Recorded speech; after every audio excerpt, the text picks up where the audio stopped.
ভয়মুক্ত এক নতুন বাংলাদেশের স্বপ্ন দেখার কথা বলেছেন অন্তর্বর্তী সরকারের প্রধান উপদেষ্টা ডক্টর মোহাম্মদ ইউনূস, যেখানে জনগণ সাম্প্রদায়িক সম্প্রীতির সঙ্গে বসবাস করবে। গতকাল বৃহস্পতিবার ঢাকায় ফরেন সার্ভিস একাডেমিতে ধর্মীয় নেতাদের সঙ্গে এক বৈঠকে সমাপনী বক্তব্যে তিনি এসব কথা বলেন।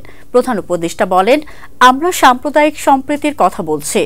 আমরা সবাই একমত যে আমাদের মধ্যে সম্প্রীতি আছে। আমি সম্প্রীতির সঙ্গে একটি জিনিস যোগ করতে চাই, সেটা হলো ভয়। সম্প্রীতির পাশাপাশি আমাদের মনে ভয়ও রয়েছে।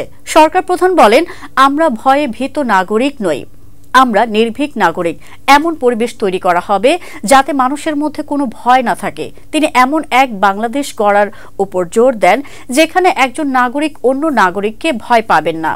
প্রধান উপদেষ্টা ক্রোধ ও ভয় থেকে মুক্ত হয়ে একটি সহনশীল বাংলাদেশ গড়ে তোলার পরামর্শ দেন, যেখানে কোনো অপ্রীতিকর ঘটনা ঘটবে না বা এমন কোনো ঘটনা ঘটলেও তা সমাধান করা যাবে।